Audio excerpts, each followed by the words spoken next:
Bismillahirrahmanirrahim. Assalamualaikum warahmatullahi wabarakatuh. Untuk pagi ini Ustaz akan teruskan pada tajuk kecil, iaitu sukat isi padu cecair. Jadi sukat isi padu cecair ni adalah apabila kita nak menyukat suatu air, kita perlu menggunakan bikar ataupun silinder yang tepi dia ada nombor nombor sukatan. Untuk gambar rajah yang pertama tu, dia kata adik perlu ambil 10 ml vitamin setiap hari. Maksudnya dia dah tentukan untuk vitamin adik tu adalah 10 ml sahaja, tidak boleh lebih dan tidak boleh kurang. Jadi dia perlu sukat dengan betul-betul. Ambil sukatan penutup dia tu, tuangkan vitamin tu sampai tepat pada 10 ml. Jadi kira senggatan yang panjang tu, setiap senggatan yang panjang tu adalah 5 ml. Dan senggatan panjang yang kedua adalah 10 ml. Jadi setiap hari adik tu perlu sukat vitamin tu 10 ml. Jadi kita kena tengok dengan mata kita pada tengah-tengah. Kita kena tengok bertentangan dengan mata kita sukatan tu. Tidak boleh lihat sukatan tu daripada atas dan tidak boleh lihat sukatan tu daripada bawah. Kita mesti lihat paras sukatan tu pada tengah-tengah mata kita.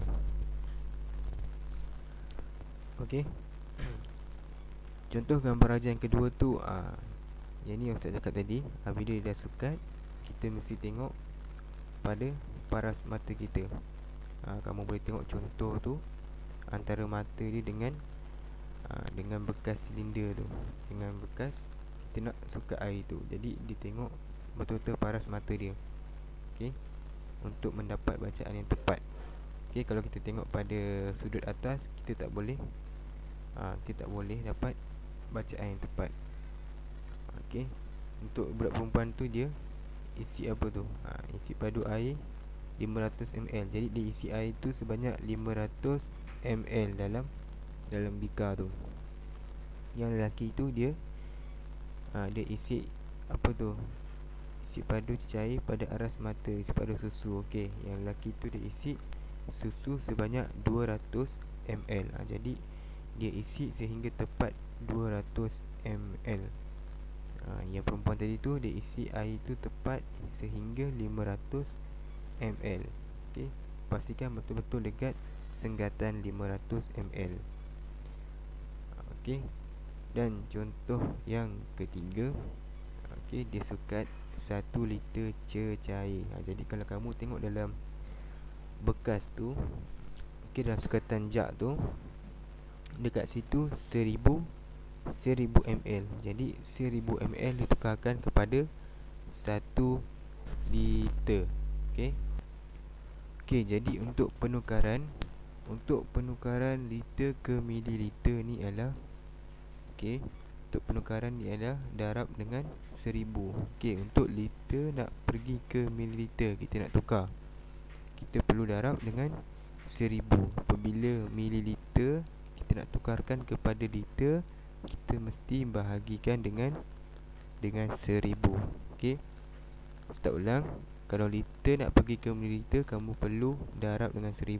Kemudian kalau mililiter kamu nak tukarkan kepada liter, kamu kena bahagi dengan 1000. Jadi kamu akan dapat jumlah dia.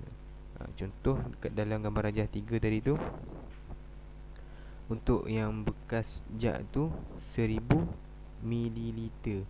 Jadi 1000 mililiter nak tukar kepada liter, 1000 bahagi dengan 1000 mililiter bahagi dengan 1000 liter. Jadi jawapan dia adalah 1 liter. Itu adalah contoh jalan pengiraan dia. Itu saja untuk tajuk hari ini. InsyaAllah nanti Ustaz akan masuk pada tajuk seterusnya. Assalamualaikum warahmatullahi wabarakatuh.